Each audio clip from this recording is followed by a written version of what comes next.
I mean, it's all about preparation. Like, don't wait for something that could have been done today for tomorrow. Like he said, procrastination is very bad. If you know that I can actually do this today, get up, prepare for it, and do it. Yeah, but again, if it is that big, because there are certain things that needs a lot of preparation, you don't just jump into it. It requires you to actually think, prepare, be ready, and be sure that this is something that I really want to do before actually venturing into that thing. So it all boils down to preparation. Yes. It's like, I can't remember which famous musician, in fact he's so famous I've forgotten the name, but he was told that he was an overnight success. And he said, yes, 35 years of practice made me an overnight success. Because obviously he had prepared, he had rehearsed, he had practiced his craft, and he had become good at it. It didn't just happen like that. But to those who didn't know you yesterday and suddenly they see you and they know you and you're the complete package, you know, you can play, you can this, you know.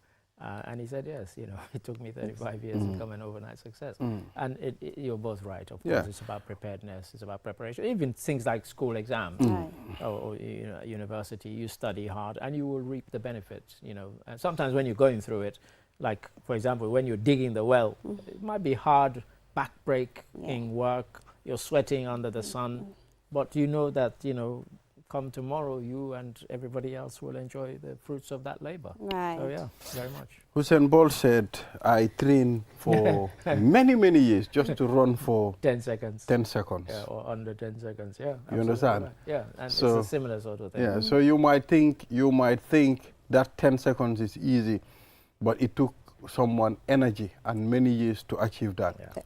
You know, true. And that's again a perfect example of that. So viewers, you are watching QTV this morning, and now we will head to the break. After the break, then the newspaper review. So we'll be right back just after this break.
Money e Orange Money joni weɓini nuldugol mbuɗi mi yetoma joni ida wawi nuldude mbuɗi iwra ko Gambia ɗo yaha Senegal e Q Money wallet ma on eyyi ko honno wonɗa e fadde mi yetoma udduto Q Money account ma on joni fuɗɗoɗa nuldude mbuɗi e teriɓe ma rewa ɗon ka Orange Money nder Senegal fi heɓugol hen ko laaɓi ida wawi noddude Q Money customer care e 133 Q Money suñu kalpe ɗum no yaadi e sartaji.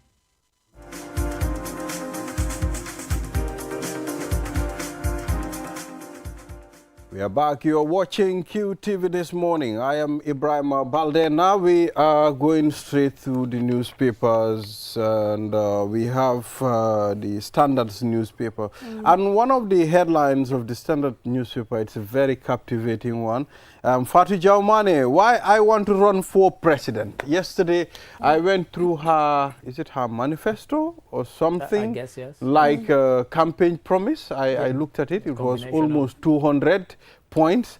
And some of them, I was like, okay. Quite detailed. Okay. Okay. If at all it happen, it will be very good. Okay. Right. Even you senior citizens, I mean, you are included. I mean, men, different categories. I mean, they've given men certain rights. They've given women certain rights. The children, agriculture, you know. But campaign promises are just promises until they are fulfilled. Well, that's right. I mean, you and I were discussing before we came on air. I think the thing with campaign promises, they have to convince the voter that they are deliverable, that these are things that somebody can deliver on, you know. Is there the money? Are there the resources to make sure that this is something that can, come to fruition? So yes, but as you rightly say, very, very detailed, and I like that fact that this is somebody who's taken time to actually put something together to present to the public and say, this is who I am, this is what I'm promising.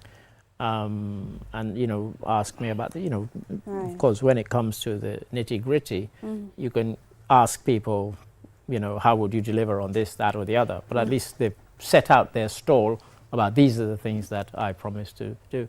And again, the reason I say I like it is because if people can remember back to the previous election, we were talking to the reporters and we said to them, just ask them a simple question: why should anybody vote for you? And some of the people who'd gone there to be nominated couldn't even answer that question, which that's an immediate fail. Yes. There were so many answers that doesn't hold any water. I mean, the likes of a guy that was like that said, paradigm shift. yes, the Gambia needs vitamin C. Those are things that you don't expect them to come from our leaders.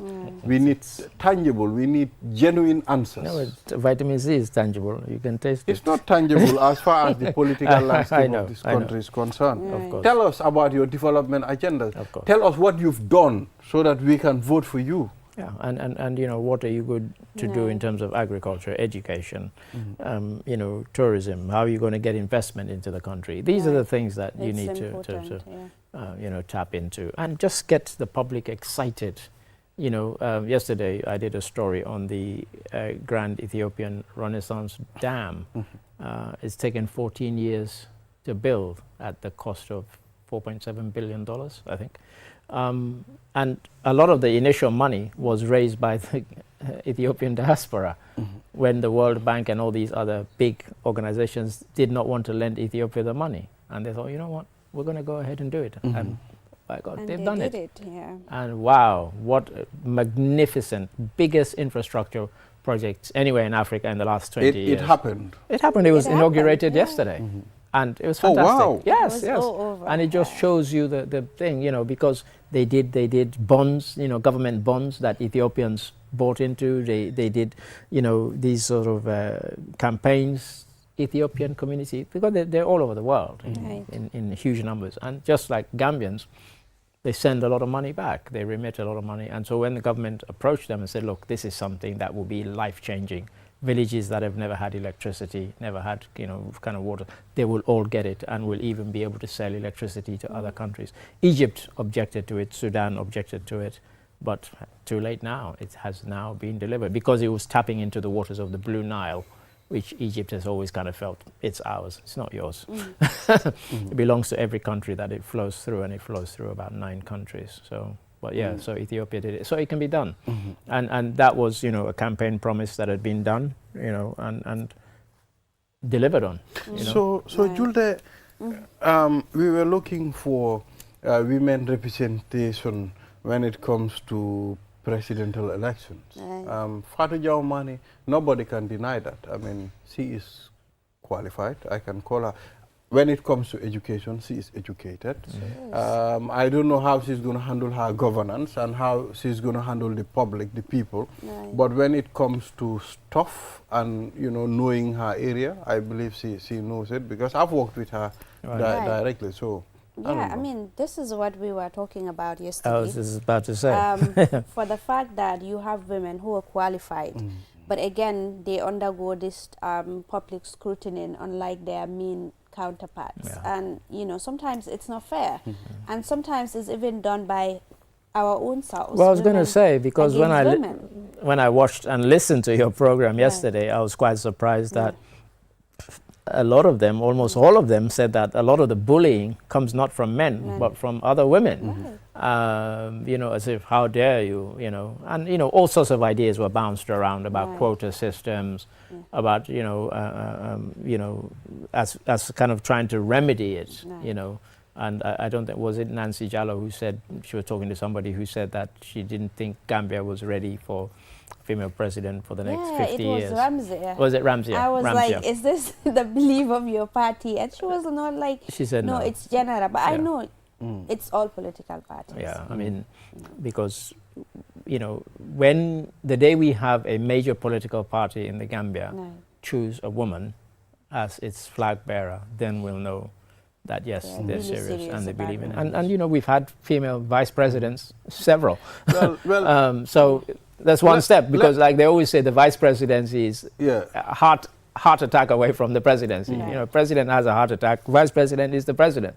You know, so it's been close, but they weren't elected to that. They were so selected. let's take a look at certain nations that are run by women. I mean, how well they are doing. Let's take a look at the Prime Minister of Barbados. I mean, she's representing her people well.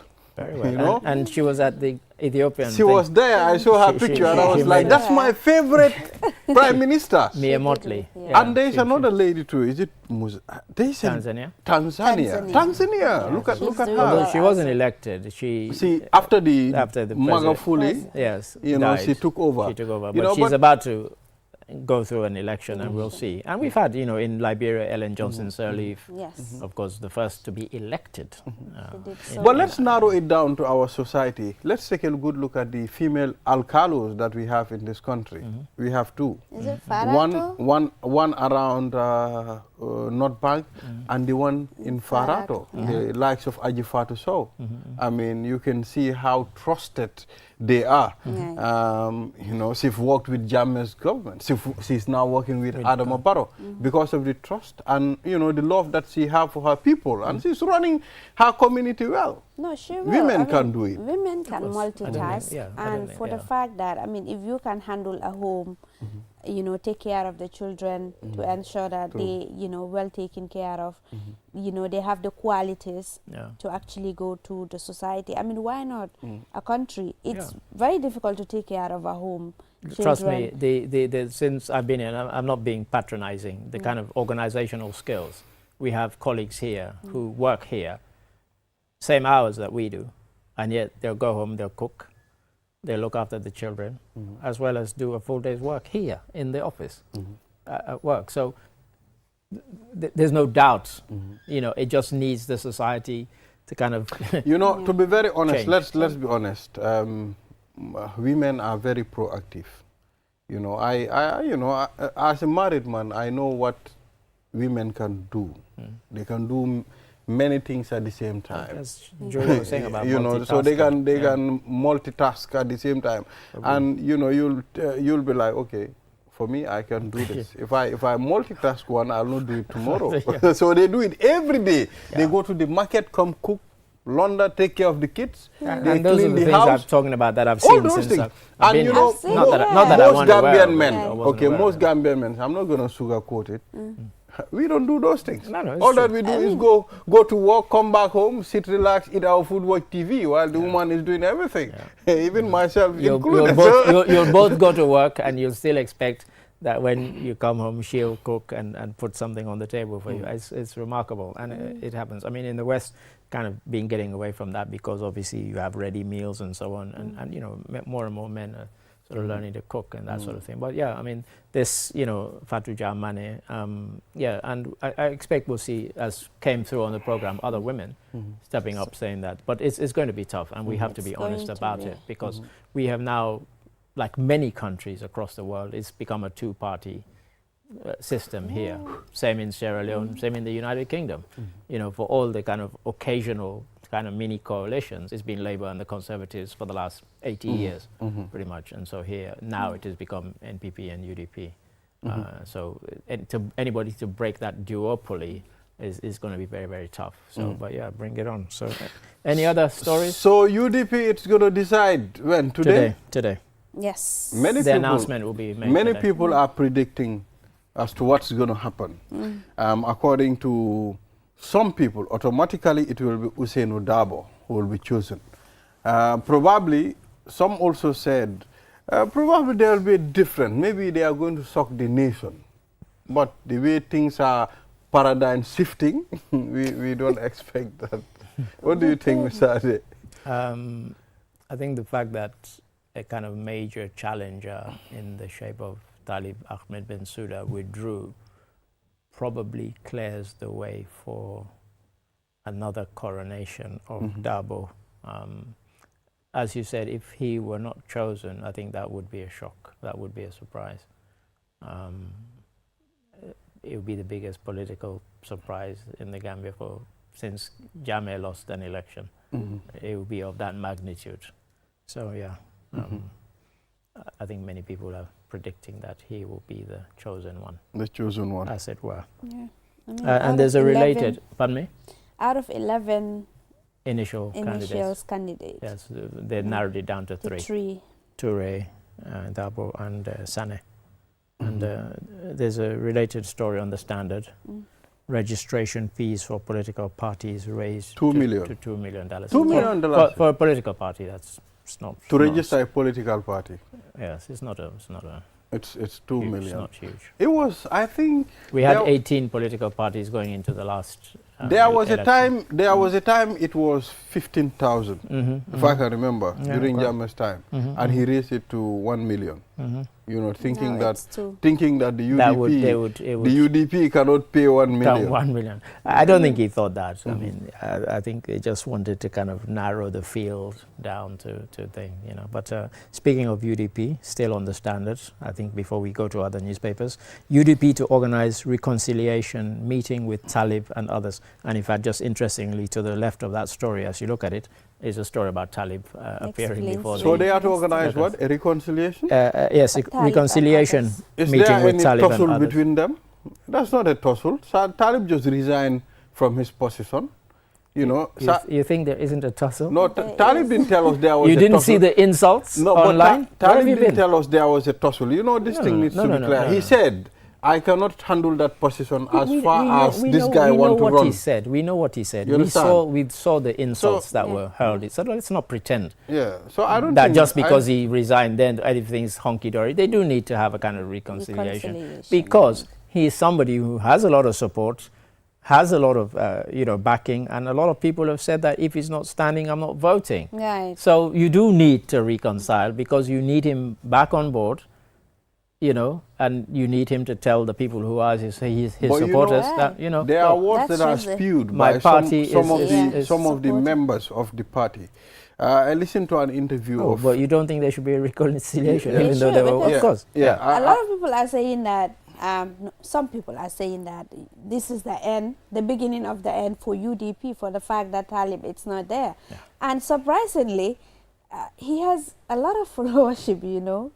I'm not surprised. He's very high profile in terms of, you know, being a mayor and so on, to the extent where even yesterday I was having discussions with people who are still convinced that despite the fact that they had all these mayors and chairmen and so on in front of this local government committee, it was set up with one purpose, to bring down Talib. That is not the case. That's a total nonsense, really, you know.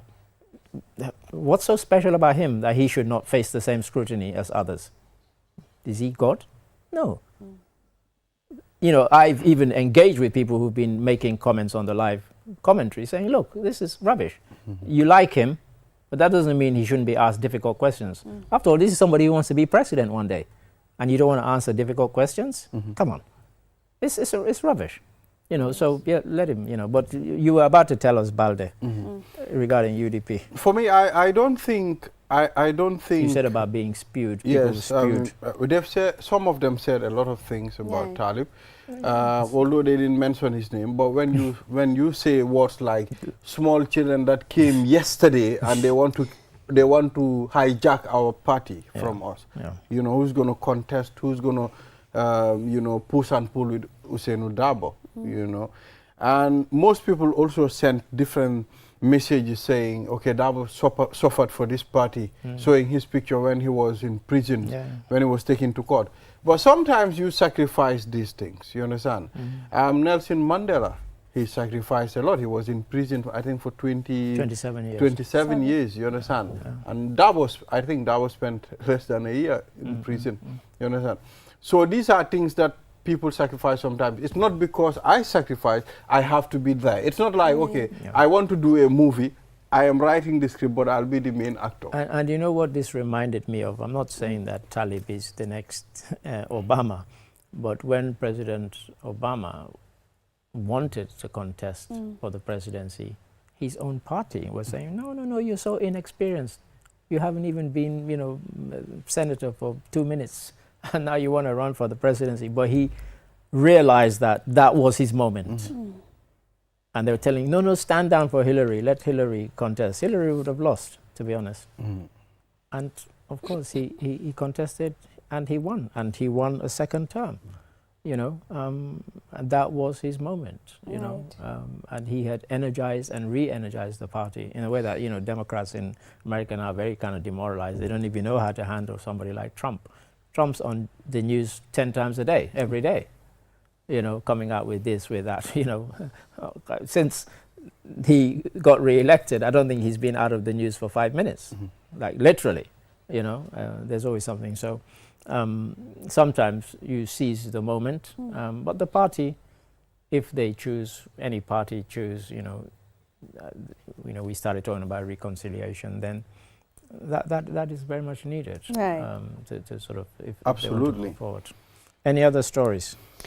Yes, we still have Foroya rice farmers in CRR sound alarm over government neglect. And you need to read the other story that's next to it, down below. National Assembly presses to the right of the page, I think. Okay, farmers in CRR South anticipate good harvest. So you have one lot complaining about neglect in CRR, maybe CRR North, I don't know, and the others in CRR South, they're looking forward to good harvest. So it would be interesting to know what the government neglect is that the ones in South are complaining about and the ones in North are not complaining about. So the other story is contradicting the other one. Well, I don't know if I could contradict, just opposite sides, maybe in the same. Of course, CRR is big, so Central River region is quite big. So but that's an interesting one. But there was one that kind of grabbed my attention. It says former Minister Usman Ba, now digital advisor to president. I don't know which president. President Barrow? President Barrow, of course. Because to be honest, when this man was a minister, I'm sorry, but I was seriously unimpressed, I have to say. And I'll say it on air. So he is now a digital advisor? Allegedly. President Barrow. Well, he says to president. I'm assuming it means to President Barrow. Is that a new position? Because when he left, I can't think of, what were the things he would have looked back and said, I did this when I was the minister. What? I mean, maybe you guys can tell me. Right now, anyway. Maybe he got the expertise to advise the president on digital matters. And yet when he was the minister responsible for that, he did virtually nothing. Is that what you're saying? Well, probably the president is not thinking like that as far as he's now the digital advisor. We might think this and next minute the president might think another thing. The president will say, so when you were minister for digital whatever, what did you do? Come on. I mean, anyway.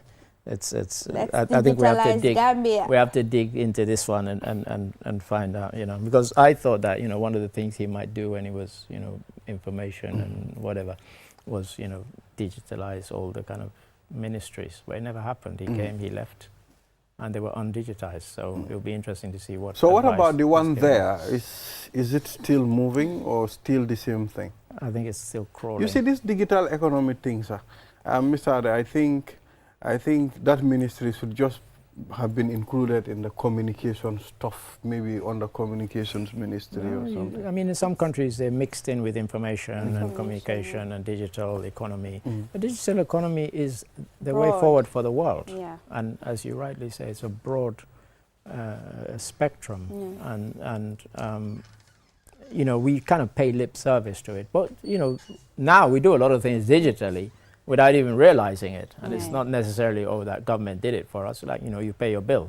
I mean, when I first came to the Gambia, 2019, I used to go and queue up near Q City to pay my NAWEC thing.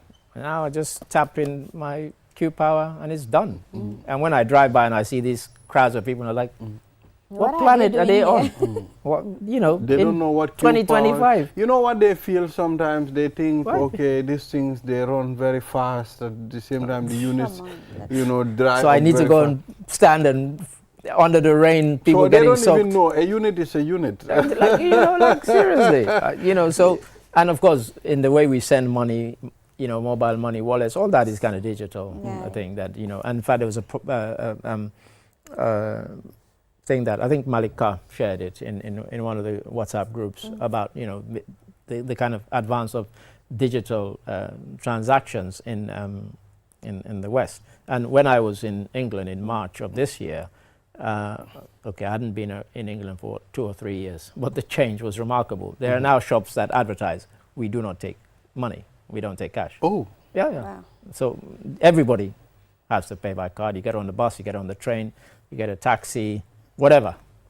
I mean, some people don't know the last time they handled money. so you move Because cardless. everything is completely, you know, cashless. You know, it's You know, it's very easier much. when you have all the points Of course. that accept cards. I mean, Yeah. the car card, you go to the shop card, so you wouldn't need money. And over Right. there, also the beautiful thing is that you can go to any ATM that belongs to any bank or building society and withdraw your money, and they don't charge you a fee. There's no fee. Really? Yeah, It's they don't super charge. Miss Ade, expensive. Yeah, yeah, they You know, don't I charge was you. fascinated when I was in Tokyo, Julde. You know, we go to the bank to queue so that we can deposit money. Yeah. But there are ATMs. You deposit money in the ATM. Yeah, of course. Yeah, yes. I was that's been surprised. around for I the mean, longest time. Look, I mean, that was those happening in things. England. Those things When I didn't was- reach the Gambia. I mean, Not those yet. things have been there. So my Yeah. guy said to me, let's go, I want to deposit some cash. I said, this night? He said, yes, I'll do it at the ATM. I'll so tell we you went how. to the ATM and he deposited the money. Yeah, He yeah. doesn't need to go to the bank. You don't need to go to the bank. And the thing is, when I came behind. to Gambia in 2019, we went to a restaurant in Senegambia. Right. Of course, you know, in England, you'd come with my bill and I'd pay by card. And so I took out my card and they're like, what are you doing? I said, oh, I want to settle my bill. I said, no, you have to pay cash. I had to walk across the road where there's an ATM that, you know, and withdraw money and then pay them. I was just laughing. I thought, what?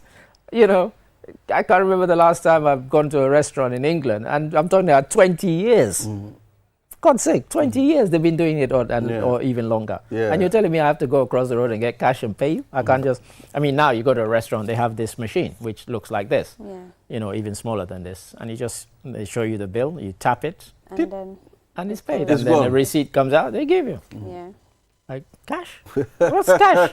What's cash? And, All you know, right. and so the whole digital thing again, Right. all the buses have Wi-Fi free, the restaurants Wi-Fi free, the trains Wi-Fi is free, you know, in England. And yeah, so, you know, when I was there, you know, Babuka would send me stories. I'd be on the train and I would be, you know, Editing. responding and editing them and sending them back as I was traveling between London and Chesterfield. Yeah. Thank you. Yeah. Yeah, so that's all we have for the newspaper review. Yeah. Wow. Oh, GTSC, they have Wi-Fi free. There you go. Imagine you'll be in the bus running and the Wi-Fi would be doing this. Fluctuating. Indeed. Oh, there's socket for you to charge your phone and the GTS buses. Well, there you are. And No. again, and you have that, of No, course, we on are the buses advancing. and trains. So We are we're getting advancing. there. We're And getting we there. have cards too. And You this just is tap Yeah, your you card. see. and now you got the tapping card. The So it's thermal coming. cards? Yeah, we are Yeah, moving. it's We are coming. moving. It's coming. Thermal card, Yes. yeah. I mean, So- it's coming. Yeah. So we'll take a short break. After the break, then the program is going to continue. We're talking to Council Tamsir Jallo and the topic, the legal framework on the protection of child victims in the Gambia. We'll be back. Opticalia, Gambia's leader in optical care with 5 locations offering the best in visual health. With cutting-edge European technology, Opticalia delivers single vision lenses in just 20 minutes. At Opticalia, we care about our future. Eye exams are free for individuals under 18, ensuring everyone has access to quality eye care. But it's not just about vision. Opticalia also provides advanced audiology services to ensure your hearing health is in the best hands. Our audiology services offer European standard hearing aids and diagnostics, ensuring everyone can hear clearly. Whether it's testing or treatment, you can trust Opticalia for your auditory care. Opticalia offers European standard products, fair prices, and exceptional value all under one roof. Visit Opticalia at the Tropic Shopping Center near Senegambia or call us on 7767-121 or any of our regional branches. Banjul 7767-126. Brikama 7767-123. Farafenni 7767-124. Basse 7767-125. Opticalia.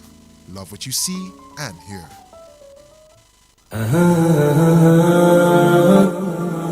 Do your banking the smart way with the new Ajibank mobile app. Transfer money to any bank account in the Gambia. Top up airtime for all networks. Pay utility bills. Check your account balance and view mini statements. Request for ATM cards. Request for checkbooks and more in a single touch. So, do your banking in a smart way. Do your banking now with Ajibank mobile app. Every time is banking time. Ajibank, your investment partner.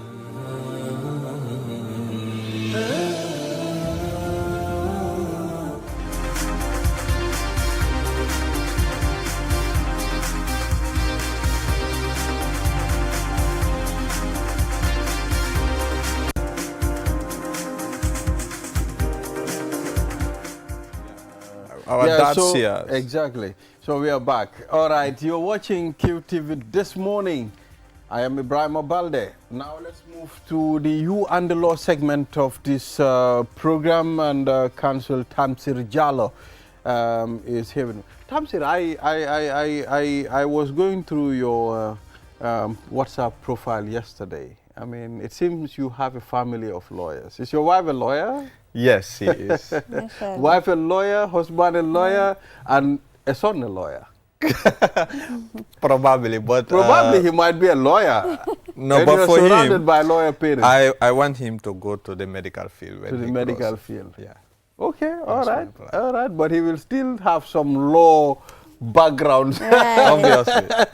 Yeah, so it's good to have you here again. Thank you very much for always honoring this invitation. Thank you very much. Yeah, Mr. so we want to make sure Gambians understand what the law of the Gambia is, what it says, and what are some of the things that you should do, what are your rights. That's why we think inviting your organization on this program to clear the air is very significant. Thank you very much, Yeah. Mr. Valde. As in fact, since the establishment of the National Agency for Legal Aid, we were established by an act of parliament, but we actually started operations in 2010. And since 2010, Legal Aid has been trying to go around the country, of course, with funding from partners. We were Exactly. going around the country doing mobile legal aid clinic, doing sensitization, Yeah. trying to make sure that people actually understand their rights, what the law provides for them. Because I believe if someone sits somewhere and you don't know what you're entitled to, what the law says, what are your rights, there's high chances that your right might be violated at some point. So to avoid that, where people will take advantage of others, it is good that all of us try to do our quotas in national development, sensitizing people to understand what the law is. So what law protect child victims in the Gambia? Thank you very much. When it comes to the issue of children, due to their vulnerability, and also for children, due to the way they are, there are high chances that each and every law might end up touching them at some point. But now when it comes to the legal framework for the protection of children, first of all, I want to start by defining what protection is. Protection refers to the measures and policies put in place to safeguard children from abuse, neglect, exploitation, and violence. Now, when you look at all these different legal frameworks that we have, they are all centered around these key points. To protect them from being abused, to protect them from being neglected, to protect them from exploitation, to protect them from any form of violence. Now, first of all, we look at the grounds of all laws. The Constitution, it's the starting point when it comes to the protection. because the Constitution itself recognizes that their vulnerability. And you look at, there's a specific chapter in the Constitution that is dedicated for the protection of rights. It's a general thing that applies to both minors and adults. You have the right to life, right to assembly, right to property, all those rights. From there, then it narrows it down. Then you have the Children's Act, which is the main law when it comes to the issue of protection of children. But you also have the Domestic Violence Act 2013. Then you have the Sexual Offences Act of 2013. Then you have the Women's Act. And I know when I mention the Women's Act, something will come in people's mind, especially on the issue of the FGMC. Yes, because the Women's Act actually, especially the amendment on the 2015 amendment, banned FGMC in this country. And I know recently some people, a private member bill was pushed in Parliament. It failed, and the case is currently before the Supreme Court litigating it. So let's see how it will turn out from the Supreme Court. Yeah. And you also have the Tourism Offences Act. It is also one of the laws. It forms part of the legal framework for the protection of children, as well as the Trafficking in Person Acts. So all these different laws have, at some point, touches on the issue of the protection of children. True. Yes. Yeah, so it's important, Julde. That's a very important point there that Council mentioned. So let's proceed. How does the law define a child victim? Exactly.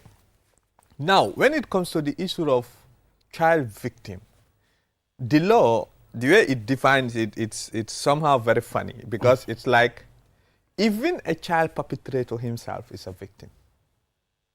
Yes, he or she is a big victim of circumstances that led to him or her committing what he have committed. So both the offender and also the person at the receiving end, they are all deemed as victim. But when it comes to victim, where their rights, they are either abused, they are considered as victim, they are neglected, they are considered as victim, they are exploited, they are considered as victim. Where violence is done on them, harmful practices, they are also considered as victim. Okay. Yes. All right. Very interesting, Julde. So, Council, we have all these laws, regulatory frameworks, legislature, and everything, but still you have violations on children. It still persists. Why is that? Exactly. I think it has to do with so many factors. We have to be realistic. Certain cultural practices plays an instrumental role in this. We have to be realistic here. And because when you look at our laws are so beautiful. They are well written, and people have done a lot of effort to make sure that children are protected. But we continue to have so many challenges. And some of the challenges are coming from us as a society. Some of it's tied to cultural issues. But for example, and when you look at even the issue of trying to address some of these things, courts have been very, very harsh when it comes to offenses where the victim is a child. You look at rape cases where the victims are always children. Courts tend to issue very high sentences. For example, when you look at the Sexual Offences Act, it says under cohesive circumstances where someone is charged under Section 3 of the Sexual Offences Act, where a perpetrator acted under cohesive circumstances, then there are certain punishments that are there. For example, if the child is under your care, you're a parent, and you end up raping the child, then it's life imprisonment, especially when the child is under the age of 13 years. Because of that's the statutory rate, 13 years. All offenses where the child is less than 13 years, straight away, whether he's under your care or not, or is somewhere else, it's straight life imprisonment. But now, from the age of 13 to 18, now where the child is under your own care, you are like a parent to the child, you end up having an affairs with the child, then that's life imprisonment. You are liable to life imprisonment. Or where the person is suffering with maybe disability issues or others, and you took advantage of it, it also takes you to life imprisonment. And you have seen also, for example, there are so many examples that I can give where courts have really issued heavy sentences on people. But I think also it has to do with the issue of sensitization. Maybe some people are not fully aware, but I would not take that as an excuse. For me, as someone that believes in, as a child rights activist, let me just put it like that, I don't believe ignorance is an excuse, because sometimes it's about logic, right? If someone did it to your own child, how would you feel about it? So why did it to someone else's child? So you mentioned the issue of children, even the violator or the perpetrator is deemed as a victim. Yes. In that instance, what is the ruling if a child violates the right of another child? Yes. While the law sees them both as victims, because of one thing, remember, the law recognizes their lack of capacity to form certain opinion or take certain decision, isn't it? Their level of vulnerability, it's there. Both of them are vulnerable. So what the court normally do when it comes to the juvenile justice, it's aim for corrections rather than punishment. So for example, if both of them are minors, it will not stop them going through the legal process. But then the minor will be taken to the children's court. Legal process will do. Even if he or she is found liable at the end of it, you remember, even, for example, when you're dealing with children, you don't even mention, you don't even say convicted. They are liable, that's how you said. You don't even say sentence. You said orders. So you look at all those words. They try to make sure that it is so tailored in such a way that the aim and the outcome would be to help reform the person that has gone through the justice system, and when he or she comes out and becomes better. Yeah. So what are the main problems of enforcing these laws as far as children are concerned? I think one of the things is people fear speaking out. For example, people in this country, people like brushing certain things under the carpet. The Maslaha syndrome. The Maslaha syndrome. It's one of the greatest challenges when it comes to the issue of enforcing these laws. Because of, remember, even if the matter is reported and witnesses are not willing to come forward, because the law, it depends on evidence, isn't it? For a person to be found liable or punished for something, there must be evidence before the court. If the evidence is not there, the court have no choice but to acquit. But also, because of this issue of the syndrome that we have, like if I reported this matter, society, people will look at my child like this, and it will follow her for the rest of her life, and all those kind of things. You know, all those things are stopping people.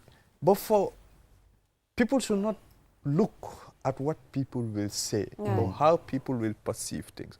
The thing is, if someone have committed a crime has been committed. Now, if you want to brush it under the carpet, the child, the issue of trauma is there, the possibility of the perpetrator doing it again, it's there. So how do we stop all those issues? The issue is, once these things happens, there are channels to follow. Report the matter to the police. Police will look at the case. If there is evidence to that, then it will be taken to the Ministry of Justice. Opinion will be profiled. Indictment will be filed before the court, and the person is tried. Let the person face the judge. If at the end of the trial they say there is no enough evidence, so be it. So what does the law say about children who are begging, not just beggars, but also hawkers? Is it not part of exploitation? Exactly, it is. In fact, it seems like nothing has been done about them. The law prohibits it. But it's been done. The issue of child hawking, the law prohibits it. But now the fundamental question is, who is the duty bearer here? It's the government. The state is the duty bearer when it comes to the protection of children, right? Right. And who's in the state? We said the Department of Social Welfare, the Ministry of Gender and Children's Welfare. Right. Are there policies existing to protect them? Yes. Are they being implemented? No. You go out of the street, you see them everywhere, right? Why are we not doing what we're supposed to do? It's the honest truth is, the law is there. It's not the law is not there, it is there. Because the Children's Act prohibits all forms of exploitation. And child hawking is a form of exploitation. Because of, for example, the time that they're supposed to be in school, they are in the street. And so many things can happen to them in the street. So many things. We should not lose sight of the things. Being on the street is not even good for adults, not talking of children. Because we all know where it can lead someone to. Because of once they are doing this child hawking, there is a high chances they will be sexually assaulted. There is high chances they will be sexually abused. There is high chances that they will be exploited. There is high chances that they will be physically abused. All those possibilities are there. And also because of we have the duty to protect those children. Parents have a duty, but on top of that also, government has a duty bearer. Government is the duty bearer when it comes to the protection of minors. We assented to all the conventions on the protections of the rights of the child. The UN Convention, we signed it. We signed the African Charter on the Rights of the Child. We have signed it. The Havana Declaration, we have signed it. Beijing Declaration, we have signed it. So it's the issue is it's not the law is not existing. The law is there. Are we willing to do it? But does it also provides for penalties? For instance, if the state fails to protect the rights of children, because there needs to be that accountability measures in order for the state to be willing to protect the rights of children. Exactly. You know, when it comes to the issue of protections of rights, where a person feels like his or her right has been violated by the state, or where the state failed to perform its or her obligation, you can go to the court and seek redress. You can go to the court and seek redress. Who can go to the court? Like, no, can anybody? Yes, go, civil society organizations can go to court. We have seen it. For example, during the election, the voter registration period, some civil society organizations went to court. Because the enforcement of rights, it doesn't mean it's you individually, you are the only one that can go to court and enforce it. For example, when it comes to issue of children, we all know their vulnerability and their minors. Do they have the capacity to do that? No, but someone else can act on their behalf. For the failure of the state to protect. So what is the role of legal aid in this instance now? You know, the legal aid, the funniest thing for legal aid, we are like established by an act of parliament, and we are also under the Ministry of Justice, right? So even though our functions, functionally, we are somehow independent, functionally, but when it comes to most of our cases that comes to legal aid, are either assigned to us by judges or magistrates, or in an order where people walked into our office, lodge complaints, and we file suits for them in court. In fact, we have filed a lot of declarations in court, where individuals have been detained in Malto for some time. We feel like their rights have been violated. We have gone to court for them. We have filed where courts have declared times and time again that those people's rights were violated. And sometimes the court will order for their release. There was sometimes, I think 3 years ago, we filed a mass bail application. There were almost around 50 people, and they were all our applications were granted in court.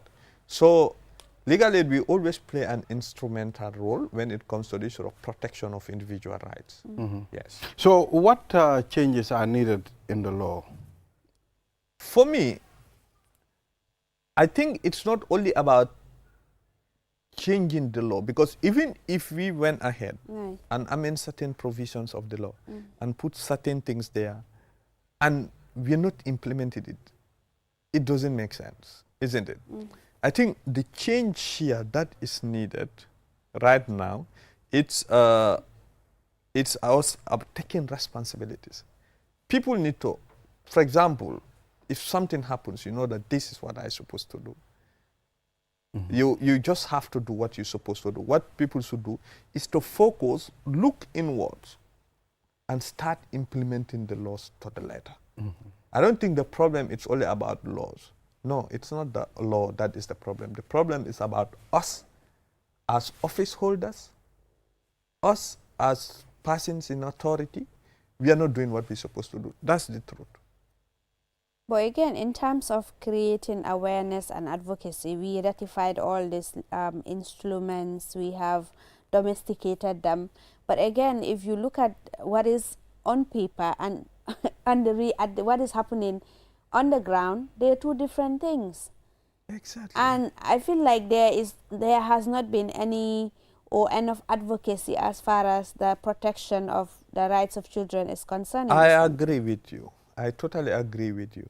It's, you know, the issue of advocacy is something that should be continuous. For example, if you just do it like once or two times, you think you have done something. You haven't done anything. Because of things evolve, people move, migrations happens, people get old, people died, new generations comes. This is something that should be continuous. And one thing that Legal Aid did previously, and we were funded by UNICEF then, we called it the School Mobile Legal Aid Clinic.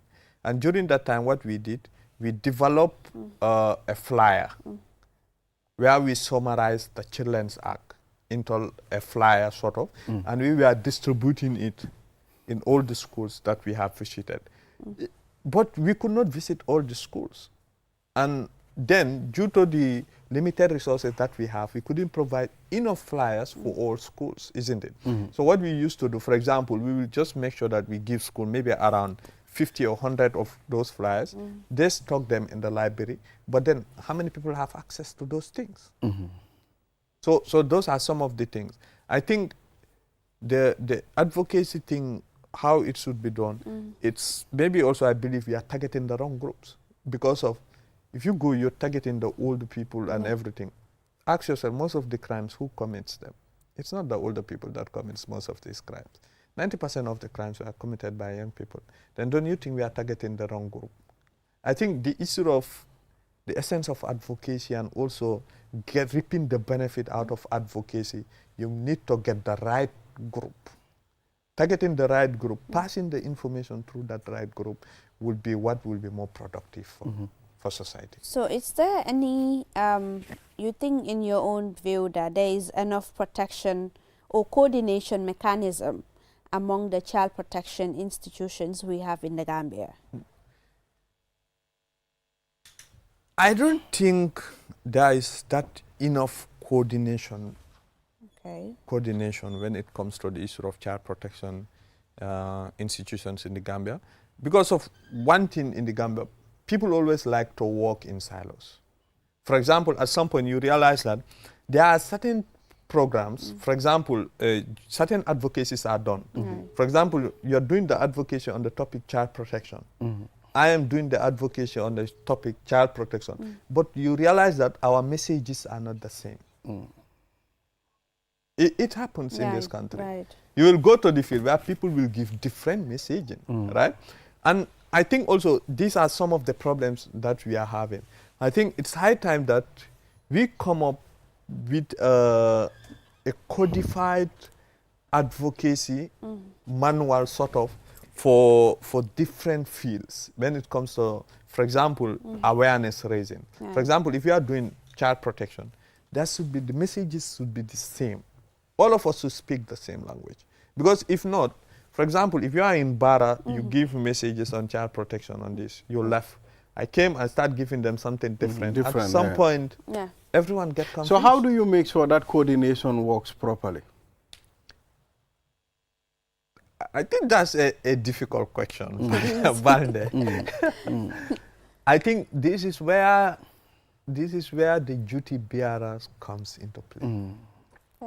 This is where the Ministry of Gender, Children comes into play, right? They are the main government arm responsible for the welfare protection of children, isn't it? Right? If these things is happening, all right, they are the one. They should be the nerve center when it comes to issue of advocacy, when it comes to issue of policy, on everything relating to children. They can decide to call on all partners or all organizations that are dealing with child protection, call them to a meeting, we sit together, come up with a standard messaging for advocacy, and everyone implements it. Right. I think it took the person that can lead in this will be the ministry itself. Yes. Yes. So that is what we have. Thank you very much, Council Tamsir Jallow, for coming on QTV this morning.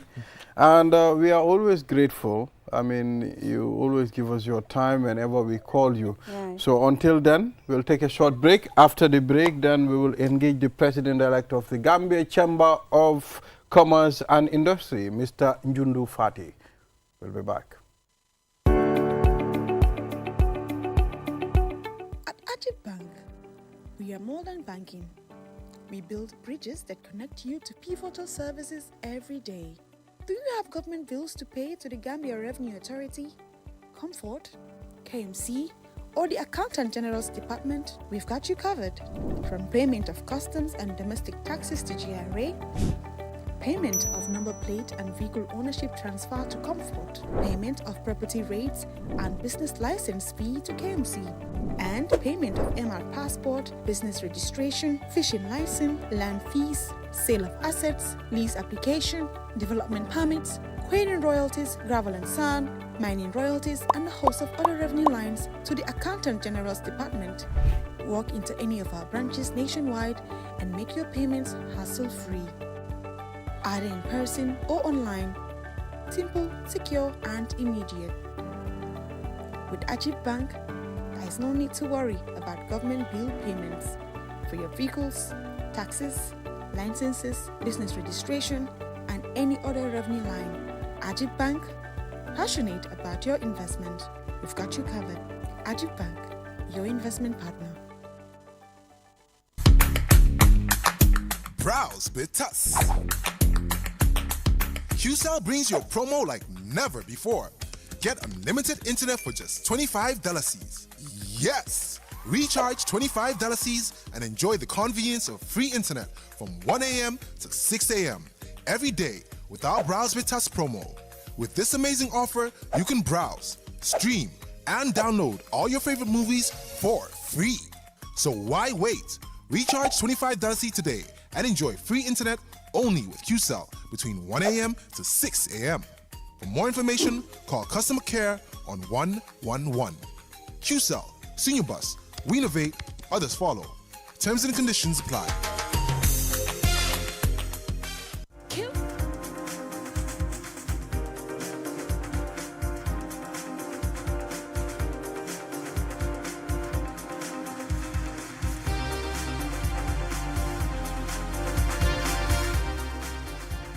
We are back. You're watching QTV this morning. I am Ibrahim Abalde. Thank you very much for joining us. And now let's move to the last segment of this program. Yes. And we'll talk business and business development in the Gambia. As you know, the Gambia Chamber of Commerce and Industry have been doing a lot when it comes to businesses and business development in our country, the Gambia. And now, last week, there was an election. Yes. And now the new president is elected already, the president-elect, Mr. Njundu Fati. And we have him now on the program and we'll be discussing the role of business in national development. Mr. Fati, congratulations. Congratulations. Thank you, thank you. And we hope there'll be a very successful tenure in office. Thank you. Inshallah. So it's good to have you. Thank you, thank you, thank you. Yes. So it's important for us to discuss the role of business in national development. And we also remind the viewers that Lassana Tunkara, it's also a board member of the Gambia Chamber of Commerce and Industry. What is your main priority as far as the GCCI is concerned? Thank you, and good to be around.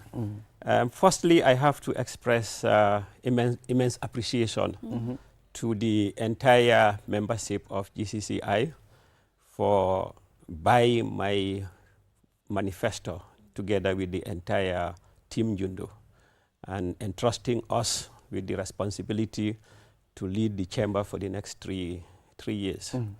It is a great honor, and we cannot thank them enough. Having said that, the GCCI is one of the leaders when it comes to the private sector, and its role is very, very critical for the private sector. And my priority as the president, number one, I don't know whether you have seen my ExaPro agenda. I have 6 agenda items. Okay. 6 All right. agenda items. Meaning 6 points. 6 points, exactly. Okay. And those 6 points are all important. Of course, the priority may differ somehow. But number one on my agenda is inclusivity and diversity. And the reason why Team Jundu believes that inclusivity and diversity is important is that the chamber should not be an elitist organization. It should be representative of the Gambia, underline.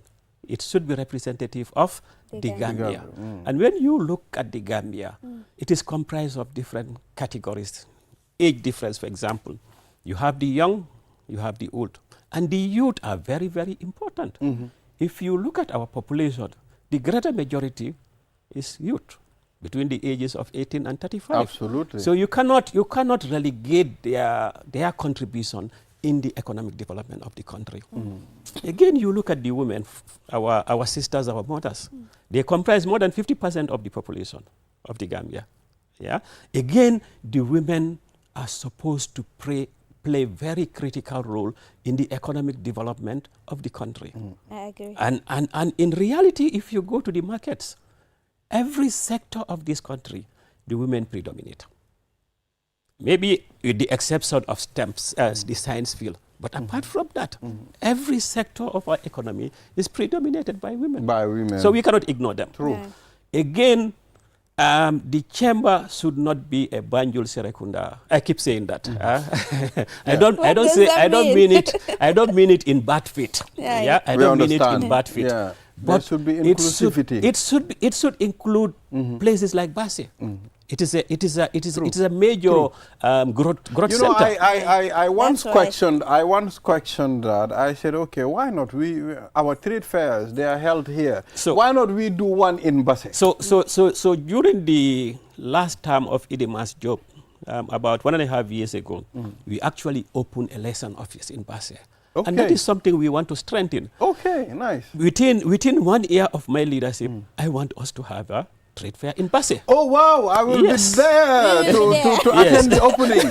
I'm from Basse, so we will be very happy to be there. Yes. So in terms of even regional representation, it is important that places like Brikama, my own Sateba, places like Soma and Farafenye, they all play very important roles in our economic development. And they are part of the private sector of the Gambia. So inclusivity is actually a major priority under my leadership as the president of GCCI. Oh, wow.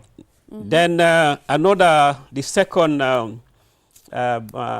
agenda item on my ExaPro manifesto is people value proposition. You know, the chamber should be relevant to people. The chamber should be responsive to the needs and the concerns of the people we are representing. It is a membership organization. Yeah, we have big institutions like the banks who are part of the chamber. You also have SMEs who are part of the chamber. We have startups that are part of the chamber. We need to examine the needs and requirements of each of these category members and try to see how we address them. If you take, for example, the startups, they need a lot of training in the area of entrepreneurship. In the Gambia here, our women, they work so hard, but also they play so hard.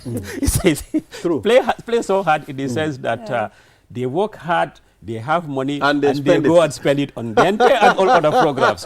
They spend it, that's true. They need education and sensitization. Yes, yes. That if you work so hard, you have money, plow it back and grow your Financial business. discipline. Exactly, exactly. So we need a lot of training in those areas, and those are some things we want to be doing. True. True. Then also in the area of advocacy, you know, government is a big animal, and sometimes they stand on our way.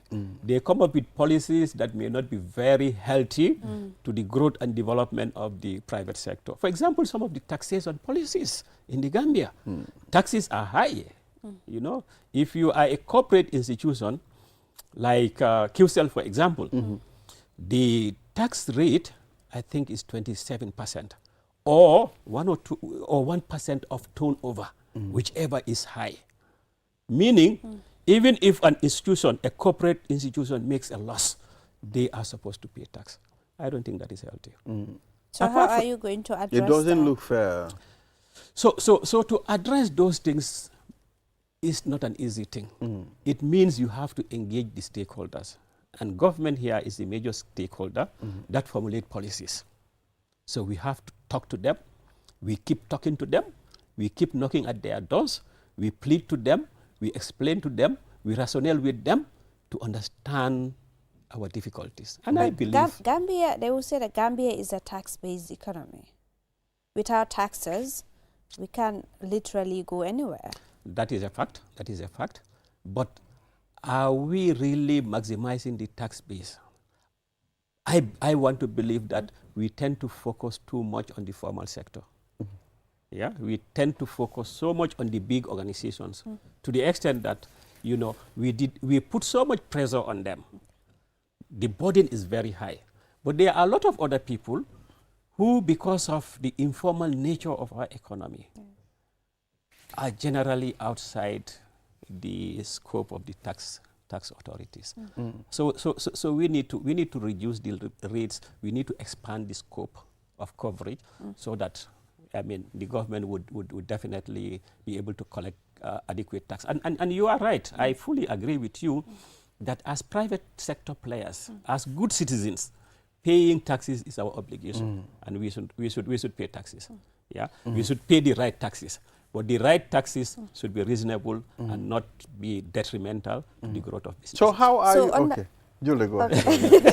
So under your leadership at GCCI, what concrete steps are you taking or will you take to attract both local and foreign investors? All right. So that again has to be done in partnership. If you look at the economy, it has to be competitive. The country has to be competitive. It has to put itself in a competitive position. Because if you talk about foreign direct investment, it is a competitive environment.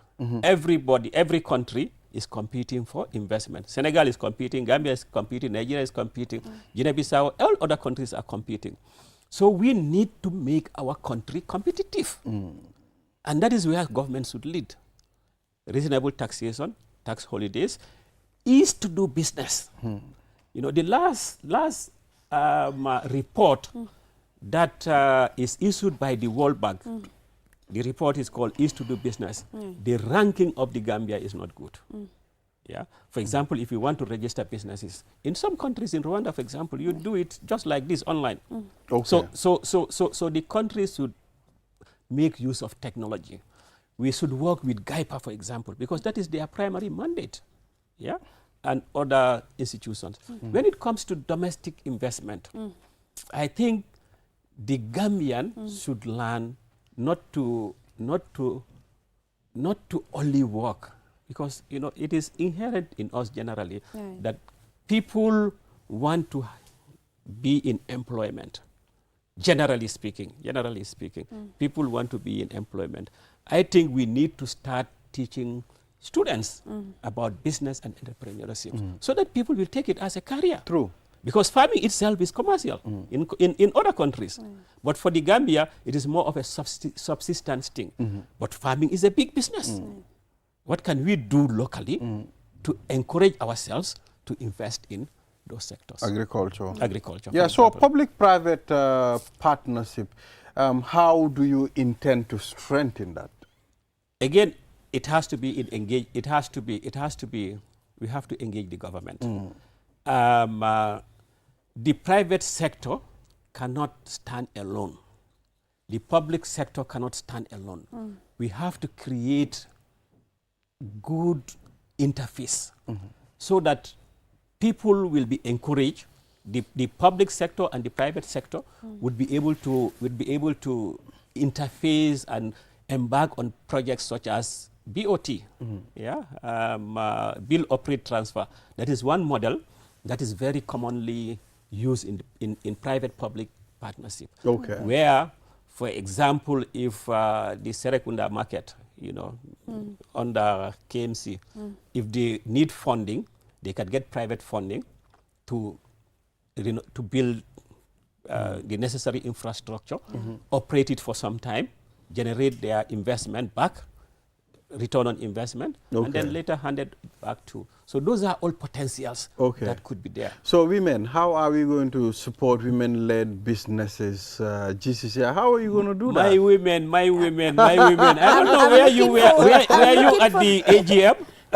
No. You were not. Oh my God, you must have missed it a lot. We were not there. They were, the moment I stood up and said, Team Jodo, they were all up and down. Oh, they really made me to win. Oh, mashallah. I just hope you will not disappoint them. No. But the good thing is, I am the CEO of Salam Financial Services. Okay. Formerly Supersonics. Formerly Supersonics, yeah. So I know our women. We work with them. Over the years, every month, we disburse millions and millions and millions of dollars, tens of millions actually, to women. To support women, yeah. Across the country. So women are key. We'll provide training to them, as I said, so that they will be aware of the business entity concept. Not all Kulio and Gente and all those things. They should understand that. They should understand that. Yeah. It's important. Yeah. It's very, very important. They work so hard.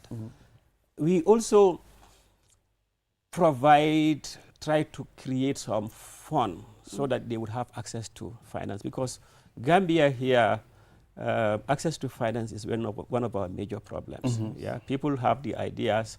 There are no investment banks, so we need to try and see how we can promote access to finance to them. So those are some of the things I think I will. Okay. So is there any other thing that you would like to introduce during your tenure? We've seen the Kirjula Challenge, GCCI. We've seen a lot of activities to help support and steer businesses in this country. So is there anything in mind that you want to introduce to do differently? So there are two things. Number one, the Trade Fair Center. The chamber actually have a lot of resources in the form of property that is not being utilized and not generating any income. The Trade Fair Center is massive. We have developed a concept to establish a business hub at the Trade Fair Center. One area is being used as a trade fair, the other area is actually empty. Okay. So we want to develop it, have hotel there, have a shopping mall, and also create offices for banks and other institutions. That's a multi-billion-dollar project. That's a massive project. That's a massive project. But it is something that I want to really go out and look for financing investment so that the project will be materialized. Also, if you look at the Kerjula house itself, the headquarters, there is a lot of empty land there. We need to develop all these areas. And the purpose actually is to make sure that the chamber does not rely only on ISRT and then the membership fee. The chamber should be able to be financially stable and financially sustainable so that the services that we want to deliver, they are not for free. Even training is not for free. You want to invite a trainer in entrepreneurship, it is cost. So the chamber should be financially stable, financially strong, to be able to deliver the services that it wants to develop. So we will try to enhance the financial capacity of our people. Then the other thing I want to introduce is sort of an incubator program for youth and women. And the good thing is, one of the directors, David Jen, the youth rep on the board, is an expert on entrepreneurial training. So we want to introduce incubator scheme for startups, and I think that will definitely go a major way to help the private sector in our country. Okay. How about the diaspora? So it's also role. part of my inclusivity and diversity, diaspora engagement. Every year, according to central bank statistics, we receive nothing less than $750 million from the diaspora. Every single year, we receive more than 750 million USD from the diaspora. And that's the official figure. I know the real figure. The diaspora contribution in the Gambia, it's even more than the aids that we receive. It's 31%, if I'm right, 31% of Most GDP. of these It is the single biggest contributor to our GDP. But again, the majority of the money that comes in goes to consumption. So how can we to structure it such that majority of that, instead of being consumed, is being invested. True. If we are That able is to do crucial, that, if we are able to do that, then I believe that the contribution of the diaspora would be phenomenal. It's already phenomenal. Thank you. It's going to be even more phenomenal. Mr. Fati, we've exhausted the whole time. It was just 25 minutes. So, I mean, finally, what do you have quickly before we close this segment? I just, again, as I started, I want to appreciate the membership of GCCI. I want to thank everybody, all the entire business community. As the president of GCCI, my doors are always open. The secretariat is always, the doors of the secretariat are always open. We wish to have more engagement with you. We appeal that you equally open your doors to us. True. Government of the Gambia, we are coming. Yes. Yeah, we are coming. And we hope you will have a very good, fruitful partnership to make sure that the Gambian private sector is indeed the engine of development. Thank you so much. By the way, your staff at Salam Finance, they did a very good welcome for you. I watched the video. It was really enthusiastic, and I can see the vibe and the relation you have with your staff. So they were very happy. So it was emotional. Yes, I saw the video. I was not expecting it. So when I arrived, all of them, it was very, definitely very touching. I thank you all, my people. I don't call them my staff. I call them my people. They are your people. Thank you so much. Thank you very much. So Julde, this is all we have. We'll be back here tomorrow. Inshallah, for another edition. Until then, enjoy the rest of our programs. Bye.